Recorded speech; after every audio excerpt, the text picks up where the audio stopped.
네, 이번에는 현장 특파원 리포트 시간으로 미국 현지 분위기 살펴보도록 하겠습니다. 한국경제신문의 정인설 워싱턴 특파원 연결돼 있습니다. 안녕하십니까? 안녕하세요. 네, 어제였습니다. 연준의 매파인 카플란과 그리고 로젠그린 연준 이사의 사임 의사를 밝혔는데 이로 인해서 연준의 정책 방향에 어떤 영향을 미치게 될지 변화들에 대해서 현지에서는 어떤 반응들 나오고 있습니까? 당장에는 영향을 받지 않겠지만 향후엔 있을 수도 있다 이렇게 생각을 하는 것 같습니다. 이 두 사람은 연준, 페드 의 대표적인 매파 인사로 분류되어 왔었죠. 특히 카플란이라고도 하고 캐플런이라고 하는데 캐플런 댈러스 연방은행 총재가 가장 강성이었습니다. 보통 페드 인사들이 FOMC 직전에 블랙아웃 기간을 제외하고는 외부에서 연설을 많이 하는데 이 매파 두 명이 일단 타임을 했으니까 앞으로 이런 외부 강연 때 매파의 목소리, 가령 금리 인상을 빨리 해야 된다 이런 주장은 조금 줄어들 것 같고요. 하지만 전체적인 페드의 정책 방향엔 당장 큰 영향을 줄 것 같지는 않습니다. 일단 이 두 사람이 페드의 통화정책 결정기구죠. 연방공개시장위원회 FOMC의 올해 구성 멤버가 아닙니다. FOMC 멤버는 12명인데 일단 현재 1명이 공석이고 6명이 제롬 파월 페드 의장을 비롯한 연준 이사진입니다. 그리고 나머지 5명이 지역 연은 총재인데요.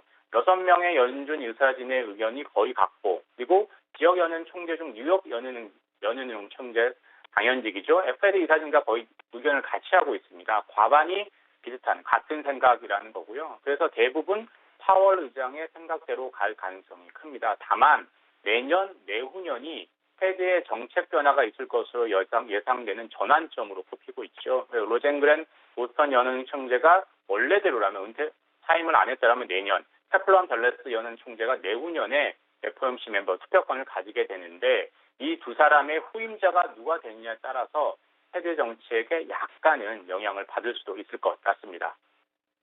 최근 월가에서 가장 관심을 가지고 있는 부분이 국채금리 상승뿐 아니라 또 유가 상승 부분입니다. 원유는 물론 천연가스 가격까지 급등하자 여러 가지 우려 섞인 목소리들도 나오고 있는데 향후 전망을 어떻게 예상하고 계십니까? 당장은 이제 인플레에 큰 부담을 줄 것 같습니다. 더 이상 인플레는 제롬 파월 의장의 말대로 일시적이지는 않은 것 같고요. 속도와 정도의 문제이지 에너지 가격 상승이라는 방향은 앞으로 당분간 계속 갈 것 같습니다. 미국 시간으로 오늘 28일엔 유가는 약간 주춤하긴 했지만 어제 27일 기준으로는 서부 텍사스산 원유와 북해산 원유 가격이 3년 만에 최고치를 찍었고요. 천연가스 가격은 오늘도 올랐고 어제 기준으로 7년 만에 최고가로 치솟았습니다. 전체적으로 에너지 수요가 조금씩 늘고 있는데 아무리 델타 변이가 있다고 하더라도 경기가 조금씩 회복되는 건 기정사실이지 않습니까? 한데 이런 에너지 공급이 부족해서 수요에 비해서 부족해서 가격이 올랐고 앞으로도 더 오를 것 같으니까 투기 수요까지 가수요까지 가세하고 있는 것 같습니다. 에너지 가격 급등으로 전기 공급이 부족하니까 또 중국을 중심으로 해서 생산 차질을 빚고 있고요. 이건 또 주요 상품의 공급 부족으로 이어져서 인플레이션을 더욱 심화시킬 수 있다 이런 우려가 있는 것 같습니다. 이런 악순환이 빨리 풀려야 할 텐데 겨울이 다가와서 에너지 수요 사용이 더 늘어나겠죠. 이런 부분을 되게 걱정하고 있는 것 같고요. 전체적으로 앞으로 경기 회복은 되고 있지만 이 경기 회복 속도보다 인플레이션, 물가 상승의 속도가 더 빨라지면 자칫 잘못하면 경기 침체 속의 물가 상승, 다시 말해서 스태그플레이션 가능성이 조금씩 고개를 들게 되는데요. 아직까지는 소수설이지만 조금씩 앞으로도 확산될 수는 있을 것 같습니다. 네, 에너지 가격과 함께 천연가스 가격까지 주의해 볼 만한 이슈들이 많은 것 같습니다. 마지막으로 투자자들이 주목해 볼 만한 일정과 이벤트까지 전해주시죠.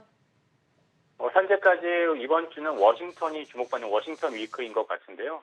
진짜 미국 정부가 셧다운 될까요? 디폴트를 선언할까요? 아니면 증시에서 가장 영향을 많이 미치는 미국의 국가 신용 등급이 하락되느냐 이게 되게 주목받는 부분인 것 같습니다. 다음 달부터 미국 정부 새 회계 연도가 시작하는데 이달 말까지 미국 여야가 합의를 하느냐 아니면 주말이 끼어서 실제로는 다음 달 3일까지가 합의의 데드라인입니다. 그때까지 합의를 해야 되는 거고요. 안 그러면 셧다운. 오늘 옐런 재무장관이 얘기하는 것처럼 다음 달 18일까지 의회가 교착 상태면 디폴트를 선언할 수도 있다 이렇게 얘기를 하고 있고요. 전체적으로 인프라 법안과 내년 임시 예산안, 부채안들, 유예안들이 서로 맞물려 있습니다. 일단 어제였죠. 미국 시간으로 27일에 미 상원이 공화당 반대로 부채한도 적용 유예안을 부결시켰습니다.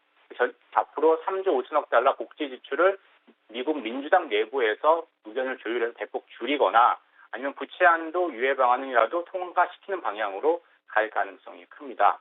그리고 이외에 이제 경제 지표 중에서는 미국 시간으로 30일 오전 8시 반, 한국 시간으로는 30일 오후 9시 반에 나오는 개인 소비 지출 PCE를 주목해야 될 것 같습니다. 페드가 아시는 것처럼 페드가 통화정책 결정할 때 가장 핵심 물가 지표를 삼고 있기 때문인데요.